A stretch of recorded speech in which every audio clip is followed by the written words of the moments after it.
तू हे पाहिलंस का न्यूझीलंडची स्ट्रेंथ त्यांची ओपनिंग पार्टनरशिप. होय होय होय. सीफर्ट आणि ॲलन. हो हो. आता तू जसं म्हणतोय तसं सीफर्ट आणि ॲलनला बॉल हळू टाकायला लागणार. हो. त्यामुळे बॉलिंग कोण टाकणार? कारण एंगिडी ओपन करणार का? कारण हे दोघं जर का गेले पुढे तर मग खाली बॅटिंग एकदम मोठी वाटायला हो, हो, हो. लागते. सचिन रवींद्र, तुमचा Daryl Mitchell dangerous mark Chapman आणि आहेत. मिचेल सँटनर सुद्धा तड्यात करू शकतो, येतोय. करू शकतो. फक्त काय आहे की जर का पहिल्या त्या 2 विकेट्स घेतल्या, जर का रबाडा आणि एंगिडीनी काढल्या आणि मग त्यांनी तो महाराज बिराज येऊन हे केलं तर गडबड होऊ शकते. बाय द वे, आपण साऊथ आफ्रिकाचा एक मोठा प्लेअर विसरलो, डेव्हिड मिलरचं काय? अरे दांडगट आहे बाबा तो, दांडगट. त्याला सुद्धा भारतात खेळायचा प्रचंड अनुभव आहे. मगाशी आपण त्याचा ओदरचा उल्लेख केला, पण त्याला बाजूला सरकून चालणार नाही. भारताला त्यांनी तर दणका दिला.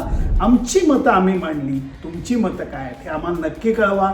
फक्त त्याच्याकरता आमचं फेसबुक पेज, आमचं यूट्यूब चॅनल, आमचं इंस्टाग्राम लाईक, शेअर आणि सबस्क्राईब करायला विसरू नका.